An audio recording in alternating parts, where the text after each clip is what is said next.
Merhabalar, günaydın. İsim Mattias.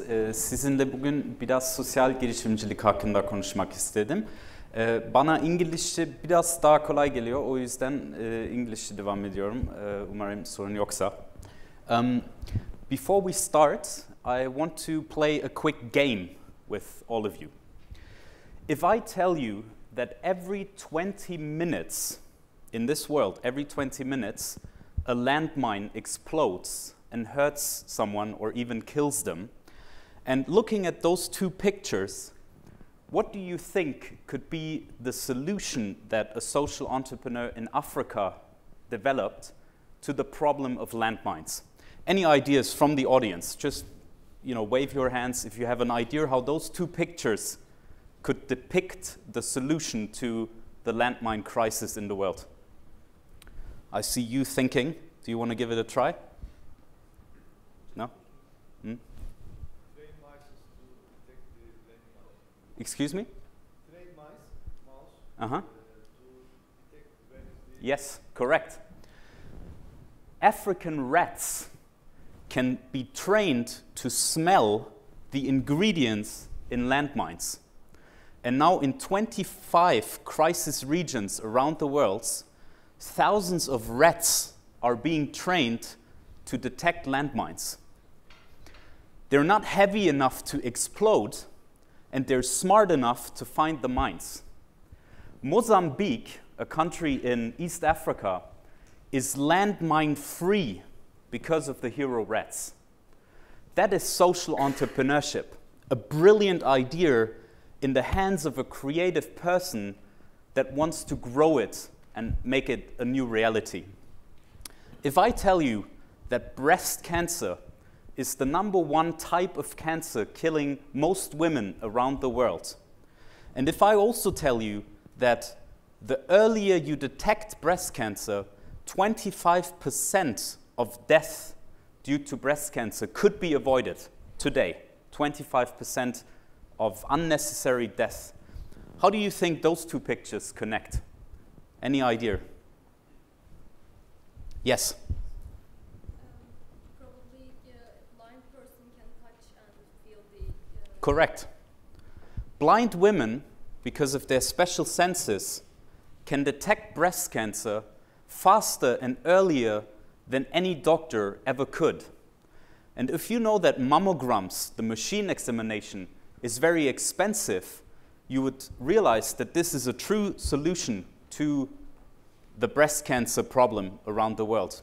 And the social entrepreneur here, Frank Hoffman, he developed Discovering Hands, which in Germany, Austria, Switzerland, and now expanding to Europe, is training blind women to become breast cancer diagnosticians. One last example. If I tell you that 40%, 40% of all medicine around the world is fake. If you go to a store in, say, Asia, Africa, or even in the developed world, you have a 40% chance that what you buy is fake. And if you're lucky, it doesn't work. If you're unlucky, it is dangerous. 1 million people die every year from fake medicine. How do you think those two things connect? It's a bit more tricky. Any ideas? Yes? Validating with the SMS messages. Yes. SMS, the solution here. Pharmaceutical companies have started to put a code on the medicine, as you see here, and Pedigree, a social enterprise from Africa again, they have a system where you send the code with an SMS and it tells you quality assured genuine product. It tells you you can take it, it's not fake. Social entrepreneurship has always been around in this world. There has always been people that wanted to change the way we work, live, and the way society is organized. Believe it or not, before Florence Nightingale came to Istanbul in Üsküdar, working during the Crimea War, there was no such thing as nurses. As simple as a nurse, there was only doctors. You went to a hospital, you got surgery, and there was a big possibility that you die from infections because nobody took care of you. She invented the profession of nursing. I would call Florence Nightingale one of the greatest social entrepreneurs in history. Now today, nurses are the most normal thing in the world. Early childhood education. Believe it or not, just 100 years ago, nobody believed that it was important to teach children something, to educate them. They just went to the farm, worked with their parents, they did child labor. It just was not in people's minds that children can be educated. Now, Maria Montessori, she changed it. And again, is she a business entrepreneur? Is she an activist? What is she? I would say that, again, Maria Montessori is a social entrepreneur. She's changing the reality around us, just like Steve Jobs or Bill Gates have changed the economy and how we share information with our cell phones. These people are changing our reality as well. What Ashoka does is, around the world, we look for these people. We try and find them, and we work with partners to do that. And we have a process that is the same since 30 years, where we try and find these people. And once we bring them on board, and there's now more than 3,000 social entrepreneurs in 90 countries around the world, we make them go through a process. We help them grow their ideas. And just to show you one example of why we think it works, this is Kailash Satyarthi, and he was elected to the Ashoka Network in 1993. Now, in 2014, he won the Peace Nobel Prize. It took almost 20 years for his solution to be recognized globally. But we believe if you find these people at a very early stage and then you help them grow, that can be very powerful. This is Howard Weinstein from Brazil, and he developed Solar Ear. Millions, and I want you to think like a business entrepreneur for a second. Think like a businessman or a businesswoman. There is millions of people around the world who cannot afford, they don't have enough money to buy hearing devices. They're deaf and they only can't hear because our economy has not succeeded in producing hearing devices at a cost that millions of people can afford it. That's impossible. Why? Millions of people can't hear because we are not smart enough to develop a tool that is cheap enough for them to use. They're locked out of the economic system. Why would we do that? It doesn't make any social sense, but it also doesn't make any economic sense. We're losing all these potential customers. Now what he's doing, he developed Solar Ear. It's being produced by deaf people. He's giving jobs to deaf people. It works with solar energy. It can be charged, just like you see on the left here, and he gives it to people at $1 a month, and he rents the devices. He doesn't sell it, he rents it to them, so that when they give it back, he can give it to other people. This is Pradit Sharma from India. There's 10 million people in India who drive a rickshaw. You know what a rickshaw is? It's a bicycle taxi. 10 million people. But only a few hundred of them own the rickshaw. It's a mafia business.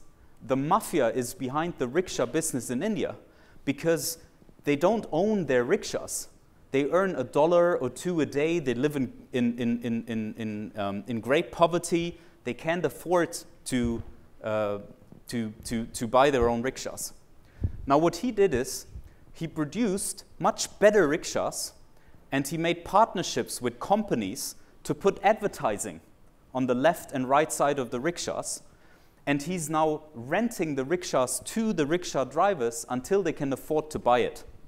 He has helped hundreds of thousands of rickshaw drivers in India become their own businessmen, owning the rickshaws. This is an example from Turkey, and I'm going to make two more in just a second. This is a solar cooker. Believe it or not, you can cook food with this because of the sun in Anatolia being so strong, you can cook food with this without the need to burn wood and without the need for electricity. And the brilliant thing here is, you could run this as a business and you could sell it at $200. Nobody could buy it because people don't have the money to buy it. But what they're doing is they are training Anatolian women to produce this. They're training them to produce it and sell it to their villages and to their community. They're creating what Ergen was speaking about earlier. They're creating a cycle, an economic, social, and ecological cycle. I want to just quickly, in 1 minute, share with you what I think are the main differences between business entrepreneurship and social entrepreneurship. And I want to tell you why I think if you think more like a social entrepreneur, you are going to get access to the future markets of tomorrow. Businesses, and I'm not here to bash business. I love business entrepreneurship. I ran a startup myself. I'm not the activist type saying that business is bad. It's good. It's doing good things for the world, but it's a bit broken, and I think we can agree on that. Businesses create dependency. You want the people to use your product again and again. It's here to serve. Profit is the main purpose, and you're creating clients. Now, social entrepreneurship, social enterprises, they're here to create an interdependence. You want people to be able to afford the hearing device. You want to empower people. You use profit as a tool. You're producing at a cost that covers your costs, but you make the product available to the people. And you don't think of people as clients. You think of them as individuals who want to be empowered. You want to empower them to create change for themselves. You give hundreds of thousands of people the possibility to hear again. You train blind women to become part of the economy, etc., etc., etc. It's a fundamental change in your thinking. Now, you think I'm just joking, or why would this be relevant? We did a study with McKinsey. McKinsey is a global partner of Ashoka, a big international strategic consultancy, business consultancy. And we looked at many of the social entrepreneurs that we support. And what we discovered is that many of them are actually the early pioneers of what 15 years later we think are amazing inventions by business entrepreneurs. And I'm going to give you some examples. Car sharing. Share It, which was a social enterprise, it was not built for any economic gain, for profit. It was just meant to give people the opportunity to get a car without having to buy it. Now, think of Uber, a multi-billion-dollar company that came 10 years later. Couchsurfing was here long before Airbnb. It was a platform where I could give a room to you if you're visiting me in, say, Germany, for free. Now, Airbnb, another multi-billion-dollar company, they've just copied that principle. Open education. Wikipedia, Jimmy Wales, the founder of Wikipedia, is an Ashoka Fellow. Slow Food, or Visit, one of the very early mobile banking devices.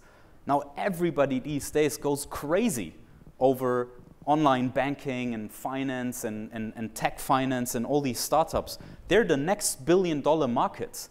But at the very beginning, it was about the question of how can we make the world just a bit better, and how can I empower the millions of people around me? That was the question, not the profit.